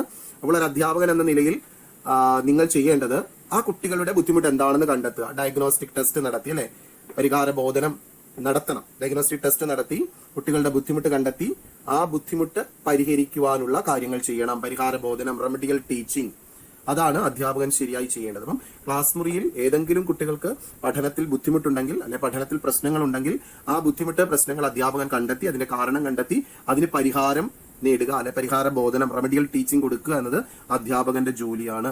അപ്പോൾ ബുദ്ധിമുട്ടുള്ള കുട്ടികളെ കണ്ടെത്താൻ ഡയഗ്നോസ്റ്റിക് ടെസ്റ്റ് നടത്തും. ആ ടെസ്റ്റിൽ നിന്നും കുട്ടികളുടെ ബുദ്ധിമുട്ട് ഡയഗ്നോസ്റ്റിക് അനാലിസിസിലൂടെ കണ്ടെത്തിയിട്ട് അതിന് റെമഡിയൽ ടീച്ചിങ് അല്ലെങ്കിൽ പരിഹാര ബോധനം കൊടുക്കുകയാണ് അധ്യാപകന്റെ ജോലി. 31ാമത്തെ ചോദ്യം ഇതാണ്. ആധുനിക മനഃശാസ്ത്രത്തിന്റെ പിതാവ് ആര്? A, Freud. B, കോഫ്ക. C, gestalt. D, Allport. Answer നമുക്കൊന്ന് പരിശോധിക്കാം. Answer A, Sigmund Freud. നമുക്കറിയാം മനഃശാസ്ത്രത്തിന്റെ പിതാവ് വിൽഹം വുണ്ടാണ്. ആധുനിക മനഃശാസ്ത്രത്തിന്റെ പിതാവ് സിഗ്മണ്ട് ഫ്രോയിഡ് ആണ്. അതുപോലെ തന്നെ പരീക്ഷണ മനഃശാസ്ത്രത്തിന്റെ പിതാവ് വിൽഹം വുണ്ട്. 1879 ജർമ്മനിയിലെ ലെപ്സിക് യൂണിവേഴ്സിറ്റിയിൽ ലോകത്തിലെ ആദ്യത്തെ മനഃശാസ്ത്ര പരീക്ഷണശാല സ്ഥാപിച്ച ആളാണ് ജർമ്മൻകാരനായ വിൽഹം വുഡ്. അപ്പൊ വിൽഹം വുഡാണ് പരീക്ഷണ മനഃശാസ്ത്രത്തിന്റെ പിതാവ്. അതുപോലെ തന്നെ ആധുനിക പരീക്ഷണ മനഃശാസ്ത്രത്തിന്റെ പിതാവും വിൽഹം വുഡാണ്. അദ്ദേഹം മനഃശാസ്ത്രത്തിന്റെ പിതാവ് എന്നും നമ്മൾ പറയാറുണ്ട്. അപ്പൊ ആധുനിക മനഃശാസ്ത്രത്തിന്റെ പിതാവാണ് സിഗ്മണ്ട് ഫ്രോയിഡ് എന്ന് വിൽഹം വുഡ് പറഞ്ഞത്. മനഃശാസ്ത്രം എന്നത് ബോധ മനസ്സിന്റെ ശാസ്ത്രമാണ്. Psychology is the science of consciousness. അതുപോലെ ഘടനാവാദത്തിന്റെ സ്ട്രക്ചറലിസത്തിന്റെ പിതാവുമാണ് വിൽഹം വുഡ്. ഘടനാവാദികൾ പറയുന്നത് ബോധ മനസ്സിന്റെ ഘടകങ്ങളെ കുറിച്ചാണ് അവർ പഠനം നടത്തുന്നത്. ഘടനാവാദികൾ പറയുന്നത് ഒരു വസ്തുവിന്റെ ഘടനയാണ് അതിന്റെ സ്വഭാവത്തെ തീരുമാനിക്കുന്നത്. ുമായി ബന്ധപ്പെട്ട കൂടുതൽ അറിവുകൾ നമുക്കൊന്ന് പരിശോധിക്കാം. ആധുനിക മനഃശാസ്ത്രത്തിന്റെ പിതാവാണ് സിഗ്മണ്ട് ഫ്രോയിഡ്. ഇദ്ദേഹത്തിന്റെ പ്രധാനപ്പെട്ട സിദ്ധാന്തം വ്യക്തിത്വവുമായി ബന്ധപ്പെട്ടാണ്. വ്യക്തിത്വത്തിന്റെ മനോവിശ്ലേഷണ സിദ്ധാന്തം അല്ലെങ്കിൽ മാനസിക അപഗ്രഥനം, psycho analytic theory of personality. നമുക്ക് എന്താണ് സൈക്കോ അനലിറ്റിക് തിയറി ഓഫ് പേഴ്സണാലിറ്റിയിൽ പറഞ്ഞിരിക്കുന്നതെന്ന് പരിശോധിക്കാം. സൈക്കോ അനലിറ്റിക്കൽ തിയറി ഓഫ് പേഴ്സണാലിറ്റിയിൽ മനോവിശ്ലേഷണ സിദ്ധാന്തത്തിൽ അധികം പ്രധാനമായും പറയുന്നത് 3 കാര്യങ്ങളാണ്. ഒന്ന്, പേഴ്സണാലിറ്റിയുടെ ഡൈനാമിക്സ്, ചലനാത്മകത എന്താണ്. 2, പേഴ്സണാലിറ്റിയുടെ ഘടന, പേഴ്സണാലിറ്റി സ്ട്രക്ചർ എന്താണ്. 3, സൈക്കോ സെക്ഷൽ ഡെവലപ്മെന്റ് അല്ലെങ്കിൽ മനോ ലൈംഗിക വികാസം എങ്ങനെയാണ്, അല്ലെങ്കിൽ എത്ര ഘട്ടങ്ങളിലൂടെയാണ് കുട്ടികളിൽ ലൈംഗിക വികാസം ഉണ്ടാകുന്നത്. ഇങ്ങനെ 3 കാര്യങ്ങളാണ് പ്രധാനമായും പറയുന്നത്. ഒന്നാമത്തെ നമ്മൾ പറഞ്ഞു പേഴ്സണാലിറ്റി ഡൈനാമിക്സ്. പേഴ്സണാലിറ്റി എന്നത് ഒരു സിംഗിൾ ഫാക്ടറിൽ ചേഞ്ച് ചെയ്യുന്നതാണ്, അതിന് ചലനാത്മകതയുള്ളതാണ്. രണ്ടാമത് പറഞ്ഞത് പേഴ്സണാലിറ്റിയുടെ സ്ട്രക്ചർ ആണ്, ഘടന, എന്തൊക്കെ ഘടകങ്ങൾ അല്ലെങ്കിൽ എങ്ങനെയാണ് പേഴ്സണാലിറ്റി സ്ട്രക്ചർ, അതിന്റെ ഘടകങ്ങൾ ഏതൊക്കെയാണ്. 3, sexual development, stages of psycho sexual development ആണ്. വ്യക്തിത്വത്തിന്റെ ചലനാത്മകതയെ സംബന്ധിച്ചുള്ള സിദ്ധാന്തം തിയറി ഓഫ് പേഴ്സണാലിറ്റി ഡൈനാമിക്സ് എന്താണ് നമുക്കൊന്ന് പരിശോധിക്കാം. മനുഷ്യ മനസ്സിന് 3 തലങ്ങളാണുള്ളത്. 3 ലെവൽസ് ഓഫ് ഹ്യൂമൻ മൈൻഡ് എന്നാണ് പറയുന്നത്. ബോധമനസ്സ്, ഉപബോധ മനസ്സ്, അബോധ മനസ്സ്. ബോധ മനസ്സ് എന്നാൽ കോൺഷ്യസ് മൈൻഡ്, ഉപബോധ മനസ്സ് എന്നാൽ pre conscious or sub conscious mind, അബോധ മനസ്സ് എന്നാൽ അൺകോൺഷ്യസ് മൈൻഡ്. മനുഷ്യന്റെ എല്ലാത്തരം ബൗദ്ധിക പ്രവർത്തനങ്ങളും ബോധ മനസ്സാണ്. നമ്മുടെ ഓർമ്മകൾ ഒക്കെ ഉപബോധ മനസ്സിലാണ് കാണപ്പെടുക. അബോധ മനസ്സെന്നാൽ പൂർണ്ണമായും മറവിയാണ്. ബോധ മനസ്സിലുള്ള അറിവിനെ അല്ലെങ്കിൽ നമ്മുടെ അനുഭവങ്ങളെ അബോധ മനസ്സിലേക്ക് തള്ളിവിടുന്ന പ്രക്രിയയാണ് റിപ്രഷൻ അല്ലെങ്കിൽ ദമനം എന്ന് പറയും. അപ്പൊ അബോധ മനസ്സെന്ന് പറഞ്ഞാൽ പൂർണ്ണമായും മറവി എന്ന് പറയാം. നമുക്ക് പൂർണ്ണമായും മറന്നുപോയ കാര്യങ്ങളാണ് അബോധ മനസ്സിലുള്ളത്. പൂർണ്ണമായും നമ്മുടെ ബോധ മനസ്സിലുള്ള കാര്യങ്ങളാണ് നമുക്ക് പെട്ടെന്ന് ഓർത്തെടുക്കാൻ അല്ലെങ്കിൽ പെട്ടെന്ന് ഉപയോഗിക്കാൻ കഴിയുക. അല്ലെങ്കിൽ നമ്മൾ സൂക്ഷിച്ചു വെച്ചിട്ട് ഓർത്തെടുക്കുന്ന കാര്യങ്ങൾ ഉപബോധ മനസ്സിലാണ്. ഇതും അഹവും അത്യഹവും അല്ലെങ്കിൽ ഇതും ഈഗോയും സൂപ്പർ ഈഗോയും ഉണ്ടാവും. ഏത് ഘടകമാണ് ഡോമിനേറ്റ് ചെയ്യുന്നത് അതാണ് അയാളുടെ വ്യക്തിത്വം എന്നാണ് വ്യക്തിത്വ ഘടന പറയുന്നത്. ഇപ്പൊ വ്യക്തിത്വ ഘടനയിലെ ഇതെന്ന് പറയുന്നത് പ്ലഷർ പ്രിൻസിപ്പിൾ ആണ്, സന്തോഷകമാണ്. സന്തോഷം കിട്ടാൻ ഒരു വ്യക്തി എന്ത് പ്രവൃത്തിയും ചെയ്യുന്നത് അയാളിലെ ഇതാണ്. ഈഗോ എന്നത് മെച്യൂർ ബിഹേവിയർ ആണ്. ഒരു വ്യക്തിയുടെ ബുദ്ധിപരമായ പ്രവർത്തനങ്ങളെല്ലാം തന്നെ ഈഗോ ആണ് നടത്തുന്നത്. സൂപ്പർ ഈഗോ എന്നാൽ മോറൽ ബിഹേവിയർ ആണ്. ഒരാളുടെ നൈതികമായ മൂല്യാധിഷ്ഠിതമായ പെരുമാറ്റങ്ങളെല്ലാം അയാളിലെ സൂപ്പർ ഈഗോയാണ് നിയന്ത്രിക്കുന്നത്. ഓരോന്നും എന്താണെന്ന് നമുക്കൊന്ന് പരിശോധിക്കാം. ഇതെന്നത് സന്തോഷക തത്വമാണ് പിന്തുടരുന്നത്. ഇത് ഒരു വ്യക്തിക്ക് ജന്മനാ ലഭിക്കുന്ന മൃഗ സ്വഭാവമാണ്. ഇതാണ് അഗ്രസീവ് ബിഹേവിയർ, ആക്രമണ സ്വഭാവം ഒരു വ്യക്തിയിൽ ഉണ്ടാവുന്നത്. കൊച്ചുകുട്ടികളിലാണ് ഇത് കൂടുതൽ കാണപ്പെടുക. ഇന്നേറ്റ് ഡിസയർ ആണ്, ജന്മനാ കിട്ടുന്ന സ്വഭാവമാണ് ഇതെന്നത്. ഇതിന്റെ ലക്ഷ്യമെന്ന് പറയുന്നത് സന്തോഷമാണ്. കൂടുതൽ സന്തോഷം കിട്ടുക എന്നത് മാത്രമാണ് ഇതിന്റെ ലക്ഷ്യം. എന്നാൽ ഈഗോ എന്നാൽ ബുദ്ധിപരമായ പ്രവർത്തനമാണ്. വിദ്യാഭ്യാസത്തിലൂടെയാണ് ഒരാളിൽ ഈഗോ ഡെവലപ്പ് ചെയ്യുക. അറിവ് ആർജിക്കുമ്പോൾ ആ വ്യക്തിയുടെ വ്യക്തിത്വത്തിൽ ഈഗോ രൂപപ്പെടുകയാണുള്ളത്. പക്വതയാർന്ന ബുദ്ധിപരമായ പ്രവർത്തനമാണ് ഈഗോയുടെ ലക്ഷ്യം. അതുകൊണ്ട് യാഥാർത്ഥ്യ തത്വം എന്ന് വേണമെങ്കിൽ നമുക്ക് ഈഗോയെ പറയാം, റിയാലിറ്റി പ്രിൻസിപ്പിൾ എന്ന് പറയും. എന്നാൽ സൂപ്പർ ഈഗോ എന്നത് ഒരാളിലെ നൈതികപരമായ അല്ലെ മൂല്യാധിഷ്ഠിതമായ പെരുമാറ്റമാണ് സൂപ്പർ ഈഗോ. സൂപ്പർ ഈഗോയുള്ള വ്യക്തികൾ അവരുടെ പെരുമാറ്റങ്ങളിൽ കൂടുതൽ മൂല്യങ്ങൾക്ക്, നീതിക്ക് കൂടുതൽ പ്രാധാന്യം കൊടുക്കുന്നതാണ്. ഈഗോയാണ് ഒരു വ്യക്തിയിൽ ഏറ്റവും സ്ട്രോങ് ആയി കാണേണ്ടത്. ഈഗോ ഒരു വ്യക്തിയിൽ സ്ട്രോങ് ആണെങ്കിൽ ആ വ്യക്തിക്ക് നല്ല തരത്തിലുള്ള വ്യക്തിത്വമാണ്, നമുക്ക് സ്ട്രോങ് പേഴ്സണാലിറ്റി ആണ് എന്ന് വേണമെങ്കിൽ പറയാം. ഒരു വ്യക്തിയിലെ ഇതെന്ന് പറയുന്നത് സന്തോഷകമാണ്, സന്തോഷം കിട്ടാൻ എന്തും ചെയ്യുന്നതാണ്. നമ്മൾ പറയുന്നത് ഒരു വ്യക്തിയുടെ ചെകുത്താൻ എന്ന് വേണമെങ്കിൽ ഇതിനെ പറയാം. അപ്പൊ ഇതൊരു പ്രവൃത്തി ചെയ്യുമ്പോൾ സൂപ്പർ ഈഗോ അതിനെ ഗുണദോഷിക്കും. അങ്ങനെ ഗുണദോഷിക്കുമ്പോൾ ഇതും സൂപ്പർ ഈഗോയും തമ്മിൽ ഒരു കോൺഫ്ലിക്റ്റ് ഉണ്ടാകും. അപ്പൊ ഇവയെ നിയന്ത്രിക്കാനായിട്ട് ഒരു പോലീസ് ഫോഴ്സ് ആയിട്ട് വരുന്നത് ഈഗോയാണ്. ഈഗോയെ നമുക്ക് പോലീസ് ഫോഴ്സ് എന്ന് പറയാം. ഒരു വ്യക്തി തന്റെ സന്തോഷങ്ങൾക്ക് അടിമപ്പെട്ടുകൊണ്ട്, മൃഗസ്വഭാവത്തിന് അടിമപ്പെട്ടുകൊണ്ട് തനിക്ക് സന്തോഷം കിട്ടാൻ എന്തും ചെയ്യുക, അല്ലെ അക്രമം പോലും ചെയ്യുക എന്ന പ്രവൃത്തിയിലേക്ക് പോകുമ്പോൾ ആ പ്രവൃത്തിക്ക് ശേഷം അതിനെ മൊറാലിറ്റിയുടെ അടിസ്ഥാനത്തിൽ, വാല്യൂസിന്റെ അടിസ്ഥാനത്തിൽ വിമർശിക്കുന്നത് സൂപ്പർ ഈഗോയാണ്. അങ്ങനെ ചെയ്യുമ്പോൾ ഒരു വ്യക്തിയിൽ അയാൾക്ക് ടെൻഷൻസ്, സ്ട്രെസ് അല്ലെ ഫ്രസ്ട്രേഷൻസ് അങ്ങനെയുള്ള പ്രശ്നങ്ങൾ ഉണ്ടാവും. അപ്പൊ അതിനെ നിയന്ത്രിക്കാനായിട്ട് ഈഗോ ഒരു പോലീസ് ഫോഴ്സ് ആയിട്ട് വരുന്നു. ഈഗോയുടെ ലക്ഷ്യം എന്ന് പറയുന്നത് ഇതിനെ നിയന്ത്രിക്കുക എന്നതാണ്. ഇതും സൂപ്പർ ഈഗോയും തമ്മിലുള്ള കോൺഫ്ലിക്ട്സ് ഇല്ലാതാക്കുക എന്നാണ് ഈഗോയുടെ ലക്ഷ്യം. ഈഗോ എപ്പോഴും ബുദ്ധിപരമായ തീരുമാനങ്ങളാണ് എടുക്കുക, മെച്യൂരിറ്റി ആണ് അല്ലെങ്കിൽ റിയാലിറ്റി പ്രിൻസിപ്പിൾ ആണ് ഈഗോ പിന്തുടരുന്നത്. Stages of psycho sexual development എന്താണെന്ന് നമുക്ക് പരിശോധിക്കാം. മനോലൈംഗിക വികാസ ഘട്ടങ്ങൾ. സിഗ്മണ്ട് ഫ്രോയിഡിന്റെ അഭിപ്രായത്തിൽ ഒരു വ്യക്തിയിൽ 5 ഘട്ടങ്ങളിലൂടെയാണ് ലൈംഗിക വികാസം ഉണ്ടാകുന്നത്. Oral stage, anal stage, phallic stage, latency stage, genital stage. Oral stage എന്നത് ജനനം മുതൽ 2 വയസ്സ് വരെയാണ്. ഏനൽ സ്റ്റേജ് 2 മുതൽ 3 വയസ്സ് വരെയാണ്. ഫാലിക് സ്റ്റേജ് 3 മുതൽ 5 വയസ്സ് വരെയാണ്. ലാറ്റൻസി സ്റ്റേജ് 5 വയസ്സ് മുതൽ പ്രായപൂർത്തി വരെയാണ്. ജെനിറ്റൽ സ്റ്റേജ് അഡോൾസൻസ് മുതൽ അഡൾട്ട് വരെയുള്ള കാലഘട്ടമാണ്. അപ്പോൾ വതനഘട്ടം, പൃഷ്ഠഘട്ടം, ലൈംഗിക അവയവഘട്ടം, നിലീനഘട്ടം, ലൈംഗിക ഘട്ടം എന്നിങ്ങനെ പറയാം. ഇങ്ങനെ 5 ഘട്ടങ്ങളിലൂടെയാണ് ഒരു വ്യക്തിയിലെ ലൈംഗിക വികാസം ഉണ്ടാകുന്നതെന്നാണ് സിഗ്മണ്ട് ഫ്രോയിഡ് പറയുന്നത്. രണ്ടാമത്തെ ചോദ്യം ഇതാണ്. ദ്വിഘടക സിദ്ധാന്തത്തിന്റെ വക്താവ് A Spearman, B Kelly, C Pavlov, D Kohler. Answer നമുക്കൊന്ന് പരിശോധിക്കാം. Answer A Spearman. ദ്വിഘടക സിദ്ധാന്തം എന്നത് ബുദ്ധിയുമായി ബന്ധപ്പെട്ട ഒരു സിദ്ധാന്തമാണ്. അപ്പൊ സ്പിയർമാൻ എന്താണ് ദ്വിഘടക സിദ്ധാന്തത്തിൽ പറഞ്ഞിരിക്കുന്നതെന്ന് നമുക്കൊന്ന് പരിശോധിക്കാം. ബുദ്ധിയുടെ ദ്വിഘടക സിദ്ധാന്തം ചാൾസ് സ്പിയർമാൻ പറയുന്നത് ബുദ്ധി എന്നതിന് ദ്വിഘടകം 2 ഘടകങ്ങളുണ്ട് എന്നാണ്. ഒന്ന് G factor, 2 S factor. G എന്നത് ജനറൽ എബിലിറ്റി ആണ്, എല്ലാ വ്യക്തികളിലും കാണപ്പെടുന്ന ബുദ്ധിയുടെ ഘടകമാണ് ജി ഫാക്ടർ. എസ് ഫാക്ടർ എന്നത് വ്യക്തികളിൽ കാണുന്ന വിശേഷപ്പെട്ട ഘടകങ്ങളാണ്, പ്രത്യേക ഘടകങ്ങളെയാണ് എസ് ഫാക്ടർ എന്ന് പറയുന്നത്. സാഹചര്യങ്ങളോട് പൊരുത്തപ്പെട്ട് ജീവിക്കാനും അനായാസമായി സിംബലുകൾ ഉപയോഗിക്കുന്നതിനും അമൂർത്ത തലത്തിൽ ചിന്തനം നടത്തുന്നതിനുമുള്ള കഴിവായിട്ടാണ് ബുദ്ധിയെ നമ്മൾ കാണുന്നത്. തെളിഞ്ഞ ബോധത്തോടുകൂടി കാര്യങ്ങൾ ഗ്രഹിക്കുവാനും യുക്തിചിന്തനം ചെയ്യുന്നതിനും മുൻകൈ എടുക്കുന്നതിനും തീരുമാനങ്ങൾ എടുക്കുന്നതിനും സാഹചര്യങ്ങളുമായി പൊരുത്തപ്പെട്ടു പോകുന്നതിനുള്ള ഒരു കഴിവാണ് ബുദ്ധി എന്നത്. ബുദ്ധിയുമായി ബന്ധപ്പെട്ട സിദ്ധാന്തങ്ങൾ നമുക്കൊന്ന് പരിശോധിക്കാം.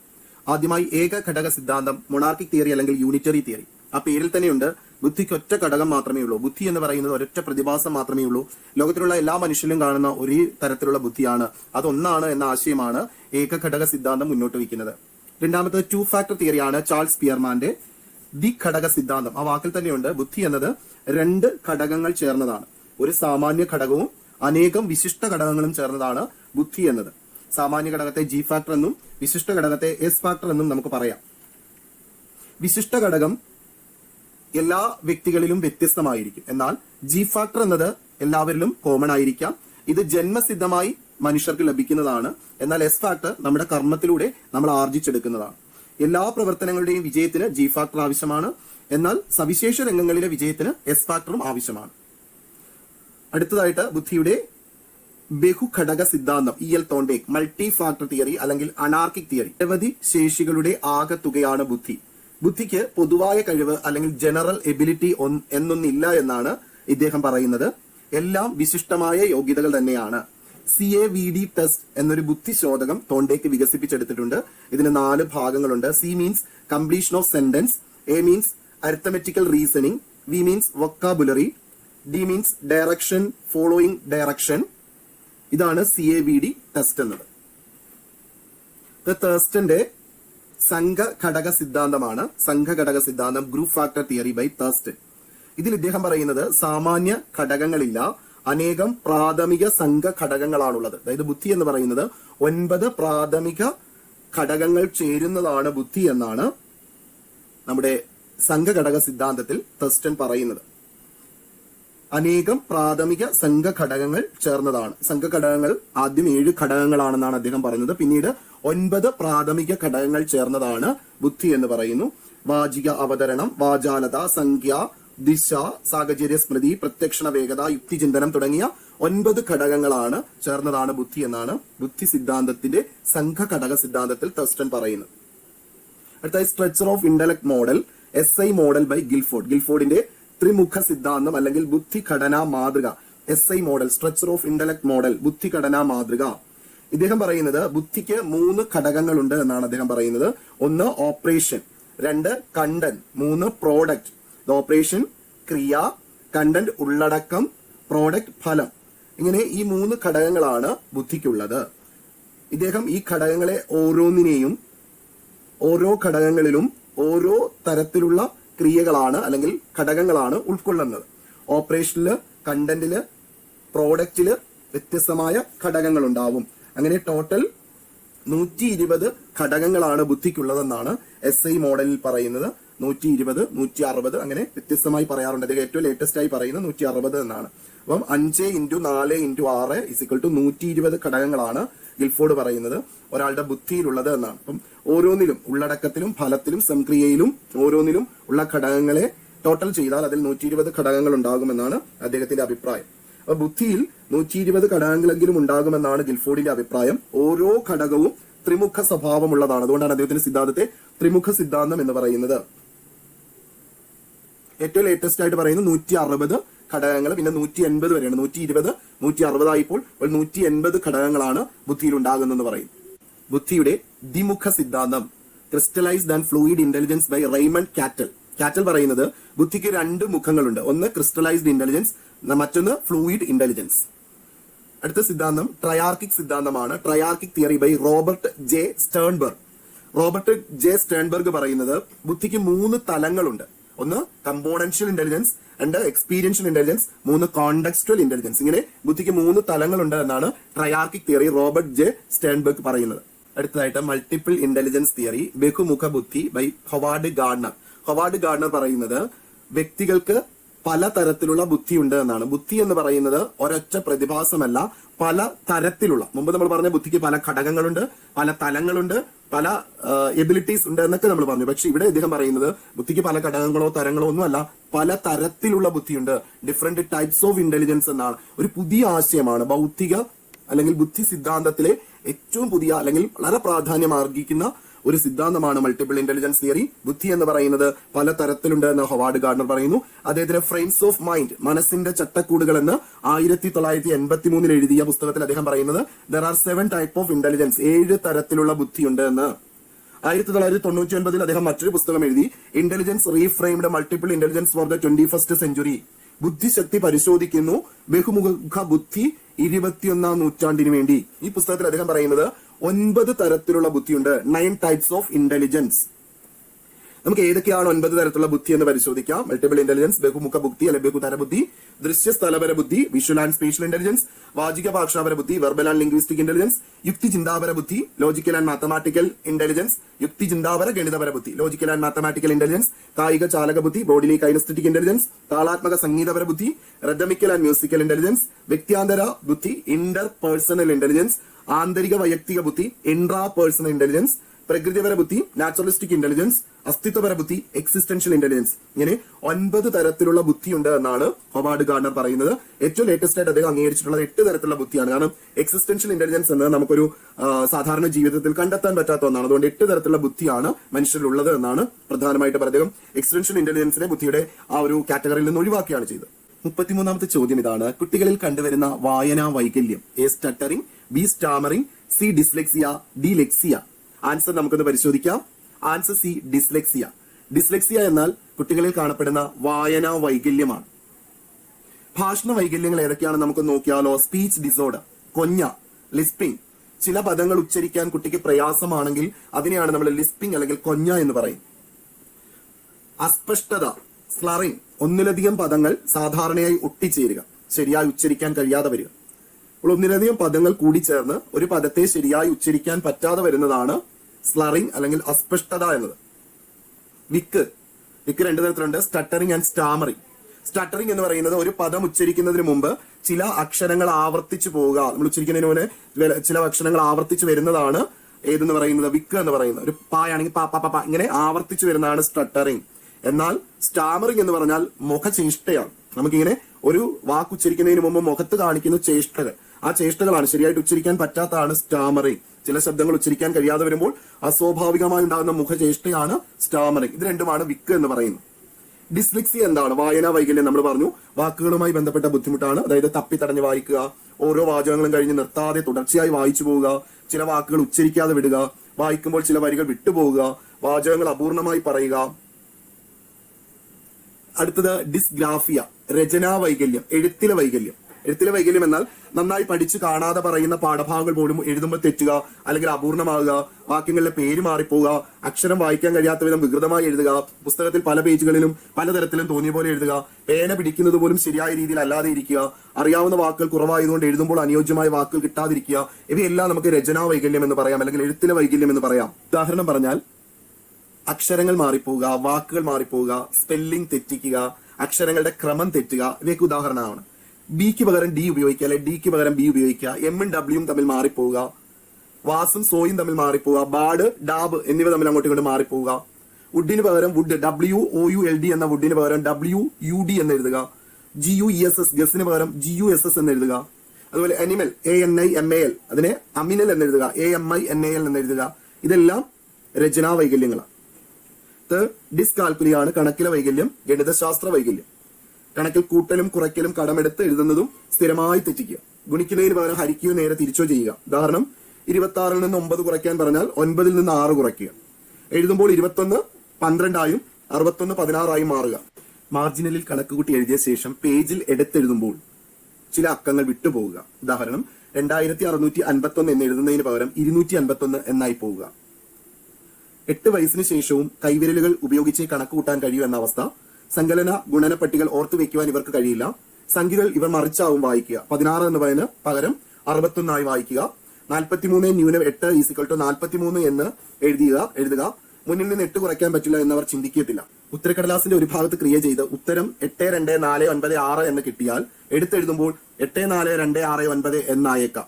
ഇത് ഗണിതപരമായ വൈകല്യമാണ്.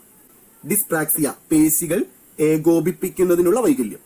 ഡിസ്നോമിയ നാമവൈകല്യം പേരുകൾ ഉപയോഗിക്കുന്നതിനുള്ള വൈകല്യം. പേരുകൾ മറന്നുപോവുക, വ്യക്തികളെയും സ്ഥാപനങ്ങളെയും ഓർമ്മയിലുണ്ടെങ്കിൽ അവയുടെ പേര് ഓർക്കാതിരിക്കുക, തെറ്റായി ഓർത്തിരിക്കുക, പേരെഴുതുമ്പോൾ സ്ഥിരമായി മാറിപ്പോവുക.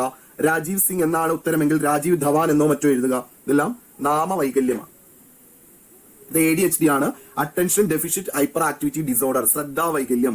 ADHD ശരിക്കും ഒരു പഠന വൈകല്യമല്ല, പഠനത്തെ ബുദ്ധിമുട്ടാക്കുന്ന അവസ്ഥയാണ്. ഉദാഹരണം അധ്യാപകരെ ശ്രദ്ധിക്കാൻ കഴിയാതിരിക്കുക, പുസ്തകങ്ങളിൽ ശ്രദ്ധിക്കാൻ കഴിയാതെ വരിക. പഠന വൈകല്യം ഒരു വലിയ പ്രശ്നമായി കാണേണ്ടതില്ല. എന്നിരുന്നാലും അവ മാറ്റിയെടുക്കേണ്ടത് നല്ല പഠനത്തിന്, നല്ല വ്യക്തിത്വം രൂപീകരിക്കുന്നതിൽ അത്യാവശ്യമാണ്. അധ്യാപകരുടെ ശരിയായ ഇടപെടൽ ഉണ്ടെങ്കിൽ കൃത്യമായി നമുക്ക് ഈ പഠന വൈകല്യങ്ങളെ മാറ്റിയെടുക്കാൻ സാധിക്കും.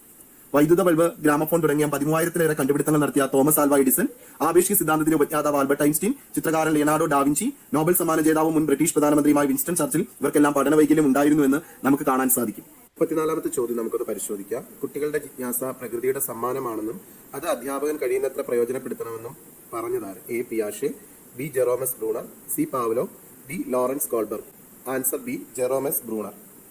ബ്രൂണറുമായി ബന്ധപ്പെട്ട അല്പം ആശയങ്ങൾ നമുക്കൊന്ന് പരിശോധിച്ചാലോ? ബ്രൂണറുടെ വൈജ്ഞാനിക വികസന സമീപനം, കോഗ്നിറ്റീവ് ലേണിംഗ് തിയറി. ഇതിൽ അദ്ദേഹം പറയുന്നത് ലേണിംഗ് ആസ് ഡിസ്കവറി എന്നാണ്. പഠനം എന്നാൽ കണ്ടെത്തലാണ്. പ്രോസസ് ഓഫ് എഡ്യൂക്കേഷൻ എന്ന പുസ്തകത്തിൽ കണ്ടെത്തൽ പഠനം എന്ന ആശയത്തിന് പ്രാധാന്യം നൽകിയാണ് അദ്ദേഹം എഴുതിയിരിക്കുന്നത്. ദ കൾച്ചർ ഓഫ് എഡ്യൂക്കേഷൻ എന്ന പുസ്തകത്തിൽ സാംസ്കാരിക ഘടകങ്ങൾക്ക് വിദ്യാഭ്യാസത്തിനുള്ള പഠനത്തിനുള്ള പ്രാധാന്യം വിശദമാക്കിയിരിക്കുന്നു. പഠിക്കാൻ പഠിക്കൽ, പഠിക്കുന്നത് എങ്ങനെയെന്ന് പഠിക്കണം, learning to learn, learning how to learn എന്ന അർത്ഥവാക്യം ഇദ്ദേഹത്തിന്റെ പ്രധാനപ്പെട്ട ആശയമാണ്. ജെറോമസ് ബ്രൂണറെ കുറിച്ച് പറയുമ്പോൾ മനസ്സിലേക്ക് ഓർത്തുവെക്കേണ്ടത് അല്ലെങ്കിൽ ഓർമ്മ വരേണ്ടത് കണ്ടെത്തൽ പഠനം, ഡിസ്കവറി ലേണിംഗ് എന്ന ആശയമാണ്.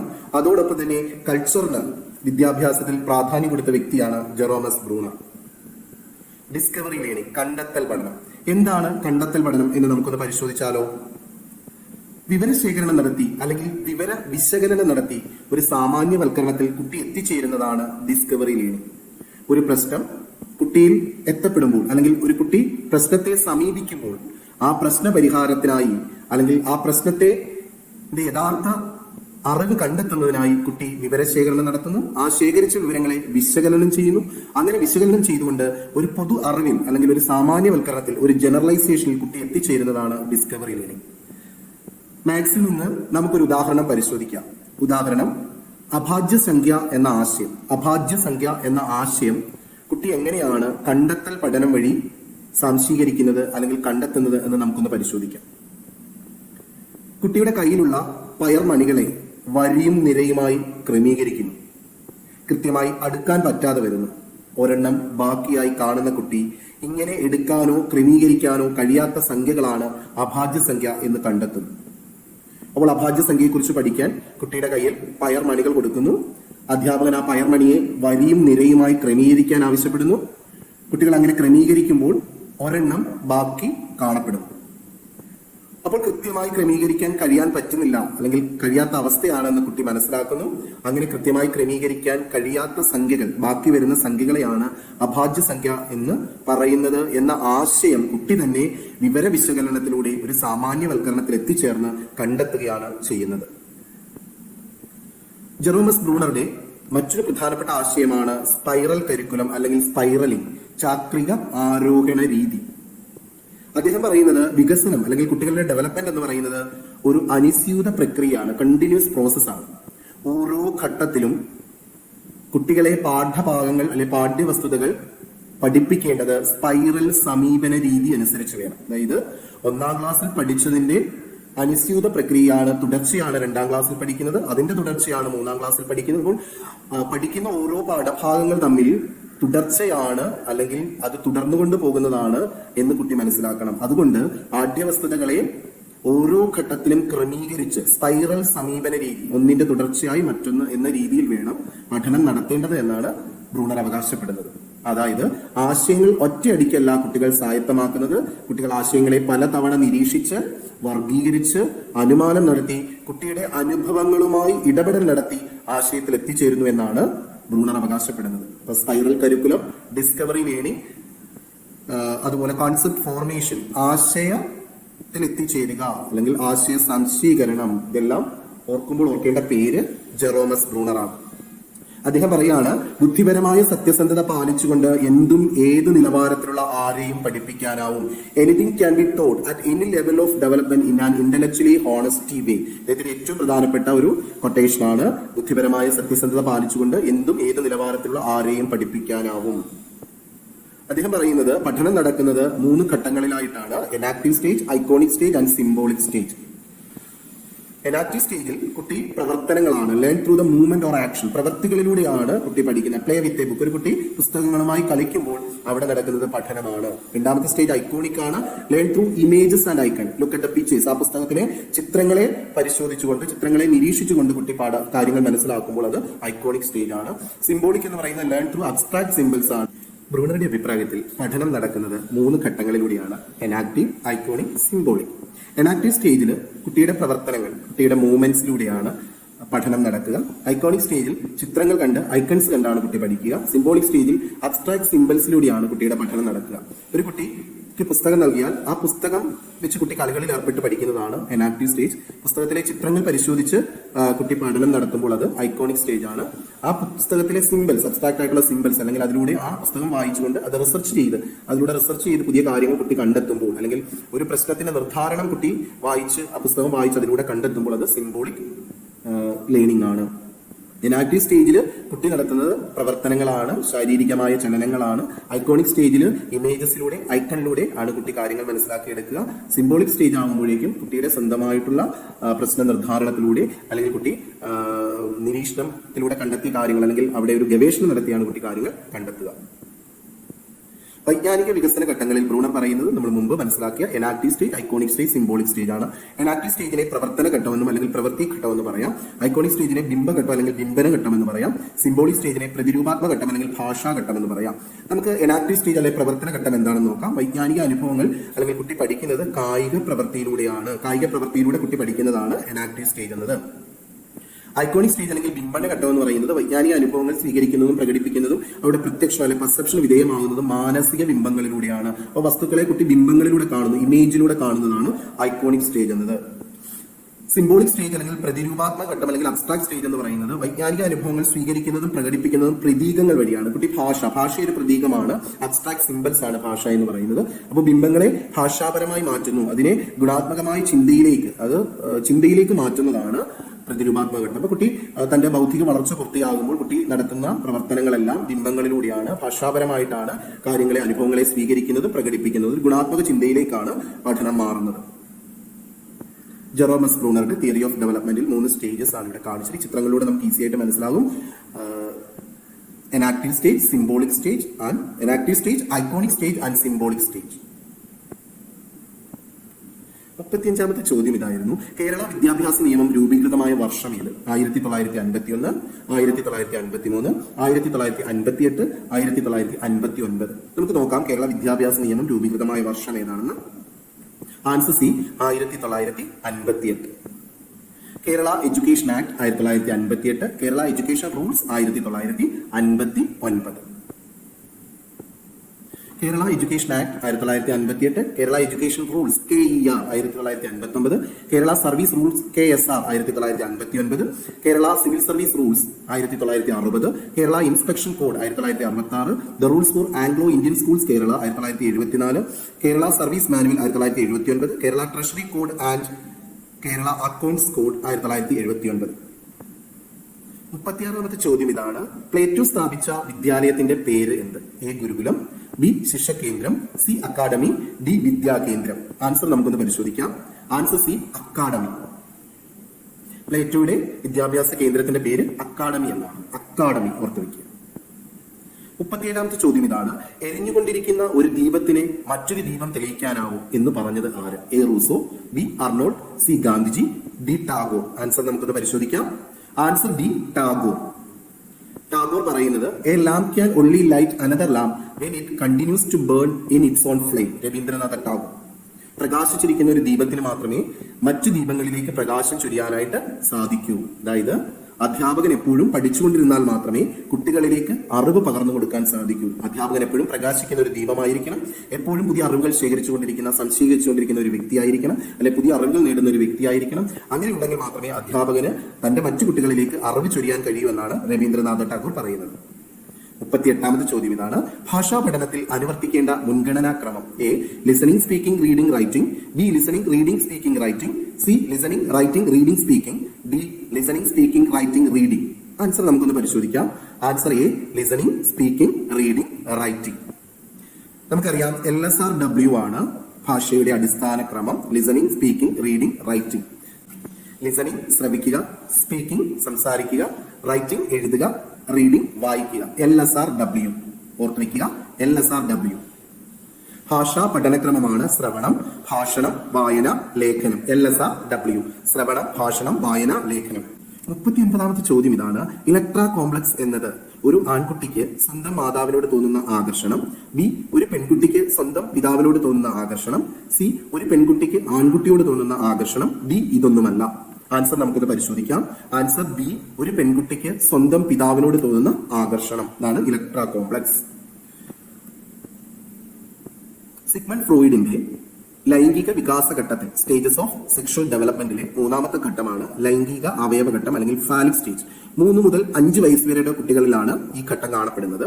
ഇവിടെ ലൈംഗിക അവയവങ്ങളുടെ സ്പർശനം വഴി ആനന്ദ അനുഭൂതി അനുഭവിക്കുന്ന ഒരു ഘട്ടമാണ്. ഇവിടെയാണ് കുട്ടികൾക്ക് ലൈംഗിക ബോധം ആരംഭിക്കുന്നത്. അപ്പൊ എതിർ ലിംഗത്തിൽപ്പെട്ട രക്ഷിതാവിനോട് വൈകാരികമായ ഒരു താല്പര്യം കുട്ടി പ്രകടിപ്പിക്കുകയാണ്. ആൺകുട്ടിക്ക് അമ്മയോടും പെൺകുട്ടിക്ക് അച്ഛനോടും ഒരു ലൈംഗിക താല്പര്യം അല്ലെങ്കിൽ ഒരു വൈകാരിക താല്പര്യം ഉണ്ടാകുന്നു എന്നാണ് ഫാലിക് സ്റ്റേജിൽ നമ്മുടെ സിഗ്മണ്ട് ഫ്രോയിഡ് നമ്മളോട് പറയുന്നത്. ഇഡിപ്പസ് കോംപ്ലക്സ് അല്ലെങ്കിൽ ഇലക്ട്രാ കോംപ്ലക്സ്. ഈഡിപ്പസ് കോംപ്ലക്സ് അല്ലെങ്കിൽ ഇലക്ട്രാ കോംപ്ലക്സ്. ഈഡിപ്പസ് കോംപ്ലക്സ് എന്നാൽ ആൺകുട്ടികൾക്ക് അമ്മയോടുണ്ടാകുന്ന വൈകാരികമായ അടുപ്പമാണ്. ഇലക്ട്രാ കോംപ്ലക്സ് എന്നാൽ പെൺകുട്ടികൾക്ക് അച്ഛനോടുണ്ടാകുന്ന വൈകാരിക അടുപ്പമാണ്. ഈഡിപ്പസ് എന്ന് പറയുന്നത് ഗ്രീക്ക് കഥകളിലെ ഒരു രാജകുമാരനാണ്. ഈഡിപ്പസിന് ചെറുപ്പത്തിൽ അച്ഛനെയും അമ്മയെ നഷ്ടപ്പെടുകയാണ് ഉണ്ടായത്. പിന്നീട് ഒരു രാജാവാണ് എടുത്തു വളർത്തിയത്. അതിനുശേഷം ഈഡിപ്പസ് വലിയ യോദ്ധാവായി മാറുകയും ഓരോ രാജ്യങ്ങൾ ആക്രമിച്ച് കീഴടക്കുകയും ചെയ്യുന്നു. അങ്ങനെ സ്വന്തം രാജ്യം ആക്രമിച്ച് അച്ഛനെ വധിച്ച് അമ്മയെ സ്വന്തമാക്കുകയാണ് ചെയ്തത്. ഈഡിപ്പസ് അറിയാതെയാണ് അമ്മയെ വിവാഹം കഴിക്കുന്നത്. പിന്നീട് അമ്മയാണെന്ന് തിരിച്ചറിയുമ്പോൾ ഈഡിപ്പസ് ആത്മഹത്യ ചെയ്യുകയാണ് ചെയ്യുന്നത്. ഇതാണ് കഥയുടെ ഇതിവൃത്തം. അപ്പോൾ അമ്മയോട് മകനുണ്ടാകുന്ന വൈകാരികമായ അടുപ്പത്തെയാണ് ഈഡിപ്പസ് കോംപ്ലക്സ് എന്ന് പറയുന്നത്. ഇലക്ട്രാ കോംപ്ലക്സ് എന്നാൽ ഇലക്ട്ര എന്നത് ഗ്രീക്ക് കഥയിലെ ഒരു രാജകുമാരിയാണ്. ഇലക്ട്രയ്ക്ക് അച്ഛനോടാണ് കൂടുതൽ സ്നേഹം. കാരണം അമ്മയ്ക്ക് മറ്റൊരു കാമുകനുണ്ട്. അമ്മ അച്ഛനെ സ്നേഹിക്കുന്നതിൽ കൂടുതൽ കാമുകനെയാണ് സ്നേഹിക്കുന്നത്. അങ്ങനെ ഒരിക്കൽ അച്ഛനോടുള്ള ഇഷ്ടം കൊണ്ട് ഇലക്ട്ര തന്റെ അമ്മയെ സഹോദരന്റെ സഹായത്തോടു കൂടി അമ്മയെ കൊല്ലുകയാണ് ഉണ്ടായത്. അതുകൊണ്ട് പെൺകുട്ടികൾക്ക് അച്ഛന്മാരുണ്ടാകുന്ന സ്നേഹത്തെ അല്ലെങ്കിൽ വൈകാരിക അടുപ്പത്തെ ഇലക്ട്രാ കോംപ്ലക്സ് എന്ന് പറയും. ആൺകുട്ടികൾക്ക് അമ്മയോടുണ്ടാകുന്ന ലൈംഗികമായ താല്പര്യമാണ് ഈഡിപ്പസ് കോംപ്ലക്സ്. ഓർത്തു വെക്കുക. ലൈംഗിക അവയവഘട്ടം 3 മുതൽ 5 വയസ്സ് വരെയുള്ള കുട്ടികളിലാണ് ഇത് കാണപ്പെടുക. പെൺകുട്ടികൾക്ക് അച്ഛനോടുള്ള ആഭിമുഖ്യം അല്ലെങ്കിൽ വൈകാരിക അടുപ്പമാണ് ഇലക്ട്രാ കോംപ്ലക്സ്. 3 മുതൽ 5 വയസ്സ് വരെയുള്ള കുട്ടികളിലാണ് ഇത് കാണപ്പെടുക. 40ാമത്തെ ചോദ്യം ഇതാണ്. സ്കൂൾ കോംപ്ലക്സ് എന്നത് എ സ്കൂൾ കെട്ടിടവും ചുറ്റുപാടും ചേർന്നത്, ബി സ്കൂളും കുട്ടികളും ചേർന്നത്, സി സ്കൂളും കുട്ടികളും അധ്യാപകരും ചേർന്നത്, ഡി ചുറ്റുപാടുമുള്ള ഏതാനും സ്കൂളുകൾ ചേർന്നത്. എന്താണ് സ്കൂൾ കോംപ്ലക്സ് എന്ന് നമുക്കൊന്ന് പരിശോധിക്കാം. ആൻസർ എ, സ്കൂൾ കെട്ടിടവും ചുറ്റുപാടും ചേർന്നത്. ഒരു സ്കൂളും അതിന്റെ ചുറ്റുപാടും ചേർന്നതിനെയാണ് സ്കൂൾ കോംപ്ലക്സ് എന്ന് പറയുന്നത്. വീഡിയോ നിങ്ങൾക്ക് ഇഷ്ടപ്പെട്ട് കാണുമെന്ന് വിചാരിക്കുന്നു. ഇഷ്ടപ്പെട്ടെങ്കിൽ സബ്സ്ക്രൈബ് ചെയ്യുക, ലൈക്ക് ചെയ്യുക, കമന്റ് ചെയ്യുക, നിങ്ങളുടെ ഫ്രണ്ട്സിന് ഷെയർ ചെയ്യുക. താങ്ക്